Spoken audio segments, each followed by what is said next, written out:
भाजपा से काफी दिनों से ने 38 आतंकवादियों को फांसी की सजा दी है, 11 को आजीवन कारावास की सजा सुनाई है।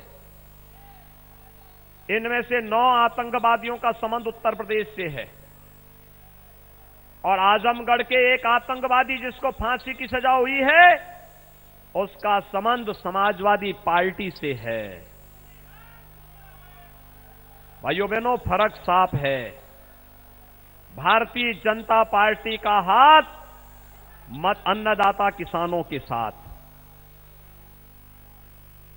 2017 में जब हम आए थे, हमने पहला फैसला क्या लिया था? अन्नदाता किसानों की कर्ज माफी का। 86 लाख किसानों का 36,000 करोड़ रुपए का कर्ज माफ हुआ था और कर्ज माफी के साथ ही अभी पिछले दिनों आदरणीय प्रधानमंत्री जी स्वयं आए थे बलरामपुर में। सरयू नहर राष्ट्रीय परियोजना 4 दशकों से लंबित थी। इस परियोजना को पूरा करते हुए उसे राष्ट्र को समर्पित किया है। 5 वर्ष में 22 लाख हेक्टेयर अतिरिक्त सिंचाई की सुविधा अन्नदाता किसानों को प्रदेश के अंदर दिया है। 1,61,000 करोड़ रुपए का गन्ना मूल्य का भुगतान गन्ना किसानों के खातों में गया है, तो 80,000 करोड़ रुपए धान और गेहूं का किसानों से खरीद करके उनके खाते में देने का काम डबल इंजन की सरकार ने प्रदेश के अन्नदाता किसानों को किया है। भाइयों बहनों, हमारी सरकार का पहला फैसला अन्नदाता किसानों के लिए समर्पित था। हमारी सरकार का पहला फैसला एंटी रोमियो स्क्वाड के माध्यम से प्रदेश की बेटियों की सुरक्षा के लिए था और हमारी सरकार का पहला फैसला, हम गौ माता को कटने नहीं देंगे और अन्नदाता किसानों की फसलों को भी नष्ट नहीं होने देंगे। इस संकल्प के साथ प्रदेश के अवैध बूचड़खानों को 24 घंटे के अंदर बंद करवाने का काम भारतीय जनता पार्टी की डबल इंजन की सरकार ने किया था। किया था कि नहीं किया था? आप मानते हैं ना? लेकिन समाजवादी पार्टी ने क्या किया? पहला काम था उसका आतंकवादियों के मुकदमों को वापस लेने का। दूसरा कार्य था पेशेवर अपराधी और माफिया जो सत्ता के संरक्षण में गरीबों का शोषण करते थे, व्यापारियों के पुओं पर बमबाजी करते थे, दंगा करवाते थे, कर्फ्यू लगवाते थे, उन सभी को वह सरकार प्रश्रय देती थी। और 5 साल के अंदर आपने देखा होगा, 5 साल में एक भी दंगा नहीं। बहुजन समाजवादी पार्टी की सरकार के समय 364 दंगे हुए, समाजवादी पार्टी की सरकार के समय 700 से अधिक दंगे हुए, सैकड़ों लोग मरे। लेकिन भारतीय जनता पार्टी की डबल इंजन की सरकार आती है, उत्तर प्रदेश में एक भी दंगा नहीं होता है। और ये उत्तर प्रदेश की सरकार ने, क्योंकि आने के बाद ही संदेश दे दिया था कि अगर दंगा करोगे तो नोटिस भी आएगी, नोटिस आएगी तो भरते भरते 7 पीढ़ियां बीत जाएंगी, लेकिन उसकी भरपाई नहीं कर पाओगे और चौराहे पर फोटो अलग से चस्पा होगा। भाइयों बहनों, आज मैं आपको बताने के लिए आया हूं, आज प्रदेश में कर्फ्यू नहीं लगता, बाजारों में बमबाजी नहीं होती। कर्फ्यू का स्थान अब कावड़ यात्रा ने ले लिया है और हर हर बम बम के साथ जब कावड़ यात्री निकलता है तो भाइयों बहनों, पूरा प्रदेश भगवान शिव के भक्ति में ऐसा लीन होता है जैसे लगता है उत्तर प्रदेश विकास की एक नई यात्रा की ओर प्रस्थान कर रहा है। ये नए भारत का नया उत्तर प्रदेश है और इस नए भारत के नए उत्तर प्रदेश ने आज प्रदेश के अंदर सुरक्षा का माहौल दिया। तो पेशेवर माफिया और अपराधी जो दंगा कराते थे, अराजकता फैलाते थे, उनके लिए भी बुलडोजर का इंतजाम किया। दोनों एक साथ यात्रा चल रही है, एक्सप्रेस हाईवे भी बन रही है। आप याद करिए, देवीपाटन कमिश्नरी में 4 जनपद हैं और 3 मेडिकल कॉलेज बनने जा रहे हैं। आपके बहराइच में महाराज सुहेल देव के नाम पर मेडिकल कॉलेज संचालित हो गया है। गोंडा में मेडिकल कॉलेज का शिलान्यास हो गया है और बलरामपुर में भी मेडिकल कॉलेज श्रद्धेय अटल बिहारी वाजपेयी जी के नाम पर बन रहा है। भाइयों बहनों, आज आस्था का सम्मान होता है। अयोध्या में दीपोत्सव का आयोजन, वृंदावन और बरसाना में रंगोत्सव का कार्यक्रम, काशी में देव दीपावली, प्रयागराज में भव्य कुंभ और दिव्य कुंभ, ये सब दर्शनीय होता है। पहले क्या होता था? सिपाही महोत्सव। उसमें न राग था, न रंग था, न भाव थी, न भाषा थी, और सिपाही महोत्सव के नाम पर प्रदेश के पैसे को बर्बाद किया जाता था। लेकिन आज उत्तर प्रदेश को पहचान देने वाले महोत्सव उत्तर प्रदेश के अंदर आयोजित हो रहे हैं और उन महोत्सव के माध्यम से उत्तर प्रदेश के गौरव का महिमा मंडन होता है। उत्तर प्रदेश आज एक नई यात्रा के साथ देश के सामने जा रहा है। आज पहचान का संकट नहीं हमारे नौजवानों के सामने। आज तो उत्तर प्रदेश पर पूरी दुनिया गौरव की अनुभूति करती है। उत्तर प्रदेश के कानून व्यवस्था पर हर व्यक्ति आह्लादित होता है और उत्तर प्रदेश की इस नई यात्रा के साथ पूरा देश जुड़ने के लिए लालायित दिखाई देता है। और इसलिए भाइयों बहनों, आज मैं आप सबका आह्वान करने के लिए आया हूं। ये जो नए भारत का नया उत्तर प्रदेश है, ये यात्रा अनवरत बनी रहे। एक मजबूत और दमदार सरकार लखनऊ में बन सके, इसके लिए देवीपाटन कमिश्नरी के सभी विधायक भारतीय जनता पार्टी के जीतने चाहिए। इसी की अपील करने के लिए आज मैं आपके पास बालार कृषि की इस पावन भूमि पर, मां पाटेश्वरी की इस पावन भूमि पर आप सबसे अपील करने के लिए आया हूं। भाइयों बहनों, हमने जो कहा था सो करके दिखाया। मैं पूछना चाहता हूं, अयोध्या में राम मंदिर निर्माण पर अब कोई संदेह है क्या? किसी को कोई संदेह है? आज तो राम मंदिर का काम प्रारंभ हो गया है ना। क्या ये काम कांग्रेस के लोग करा पाते? समाजवादी पार्टी के लोग, बहुजन समाजवादी पार्टी के लोग, जो लोग राम भक्तों पर गोली चलाते थे, क्या ये राम मंदिर बनाते? जिन लोगों ने राम मंदिर पर ताला लगाया था, कि राम मंदिर बनाते? हमने कहा था रामलला हम आएंगे, सौगंध राम की खाते हैं, मंदिर वहीं बनाएंगे, कहा था ना, और करके दिखा दिया ना। 5 अगस्त 2020 को प्रधानमंत्री मोदी जी ने अयोध्या में भव्य राम मंदिर निर्माण की आधारशिला रख दी है। भव्य राम मंदिर निर्माण की आधारशिला रख दी है। दुनिया की कोई ताकत अब अयोध्या में राम मंदिर निर्माण से रोक नहीं सकती है। काशी में काशी विश्वनाथ धाम दुनिया के सामने आ गया है। काशी को एक नई पहचान मिली है। मां विंध्यवासिनी धाम भी आज एक नए स्वरूप में दुनिया के सामने आ रहा है। मथुरा, वृंदावन, बरसाना, गोकुल, नंदगांव, गोवर्धन, बलदेव, ये सभी नए तीर्थ के रूप में ब्रज तीर्थ विकास परिषद के माध्यम से विकास की एक नई यात्रा की ओर आगे बढ़ रहे हैं। भाइयों बहनों, उत्तर प्रदेश आज एक नई यात्रा की ओर बढ़ा है। उत्तर प्रदेश कोरोना प्रबंधन में आपने देखा होगा, फ्री में टेस्ट, फ्री में उपचार, फ्री में वैक्सीन और सबको वैक्सीन। कितने लोगों ने वैक्सीन ले ली है? कोरोना की वैक्सीन कितने लोगों ने ली है? अभिनंदन आप सबका।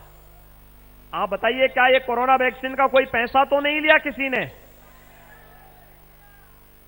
भाइयों बहनों, सपा और बसपा की सरकार होती तो ये सारी वैक्सीन ब्लैक हो जाती ना।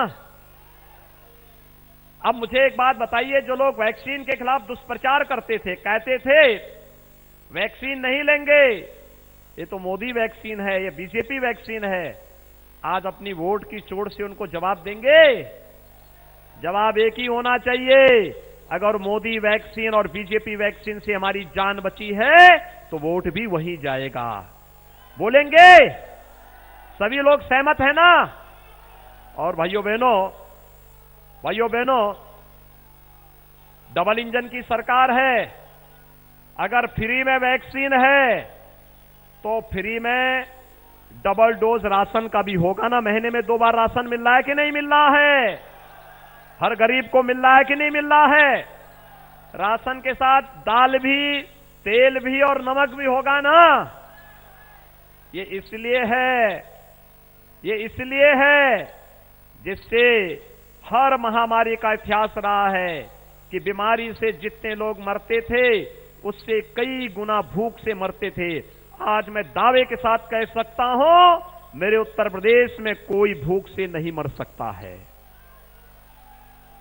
कोई नहीं मर सकता है, क्योंकि मोदी जी और योगी जी जो हैं आपके लिए, आपकी सेवा के लिए खड़े हैं। आपको हर समय आपकी सेवा प्रस्तुत करने के लिए तैयार बैठे हैं।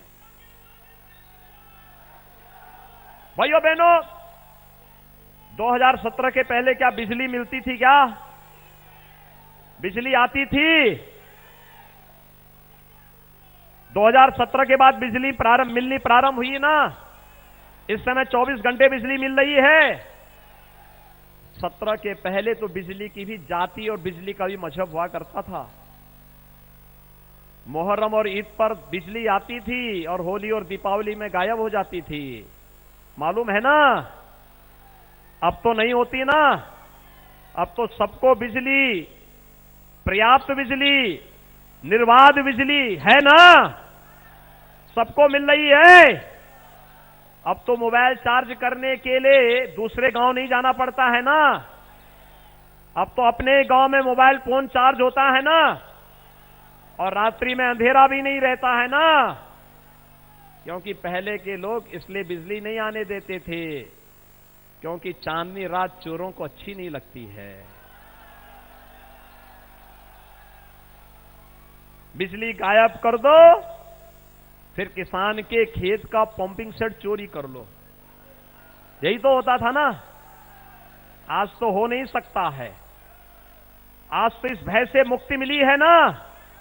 और इसलिए भाइयों बहनों, उत्तर प्रदेश आज एक देश की बड़ी अर्थव्यवस्था बनने की ओर अग्रसर है।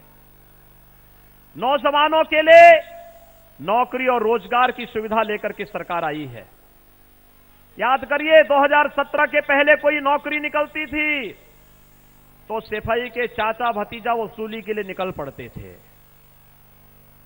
निकलते थे ना, चाचा भतीजा वसूली के लिए निकल पड़ते थे। पुलिस की भर्ती निकली, पता लगा कहीं चाचा है, कहीं भतीजा है, कहीं चचेरा भाई है, कहीं पर कोई और नातेदार। महाभारत के सारे रिश्ते वहां सिपाही खानदान में मौजूद हैं। वे सभी वसूली में निकल पड़ते थे। लेकिन भाइयों, 5 लाख नौजवानों को सरकारी नौकरी मिली। 5 लाख सरकारी नौकरी नौजवानों को मिली। और भाइयों बहनों, प्रदेश के अंदर परंपरागत उद्यम को प्रोत्साहित करने के लिए एक जनपद एक उत्पाद की नीति के माध्यम से और सुरक्षा का बेहतर वातावरण देने के कारण 1,61,00,000 नौजवानों को नौकरी और रोजगार के साथ जोड़ा गया। आज मैं कह सकता हूं, जब उत्तर प्रदेश के अंदर कोरोना जैसी महामारी में भी हमने उत्तर प्रदेश के निवासी और प्रवासी कामगार और श्रमिकों का स्किल मैपिंग कराया है। और भाइयों बहनों, स्किल मैपिंग के साथ आज विकास की जिस प्रक्रिया को आगे बढ़ाने का कार्य हो रहा है, आप सबके सामने है। आप सबके सामने है। हमने तय किया है, आने वाले 5 वर्ष में हर परिवार के एक व्यक्ति को रोजगार या स्वतः रोजगार के साथ जोड़ने का कार्य करेंगे। वर्तमान में 1 करोड़ नौजवानों को टैबलेट और स्मार्टफोन दिया जा रहा है। समाजवादी पार्टी ने चुनाव आयोग को शिकायत की है कि टैबलेट और स्मार्टफोन यूपी के नौजवानों को नहीं वितरित होने चाहिए। हमने तय किया है, अभी तो 1 करोड़ नौजवानों को दे रहे हैं, और भाइयों बहनों, 10 मार्च के बाद इसकी संख्या 2 करोड़ होगी। 2 करोड़ हर स्नातक प्रास्नातक नौजवान को, कंपटीशन की तैयारी करने वाले नौजवान को, ITI, polytechnic, engineering, medical, nursing, pharmacy, या पॉलिटेक्निक का डिप्लोमा लेने वाला जो भी नौजवान होगा, इन सबको टैबलेट अथवा स्मार्टफोन देंगे और इसका खर्चा भी मां बाप पर नहीं आने देंगे। मतलब समझे ना?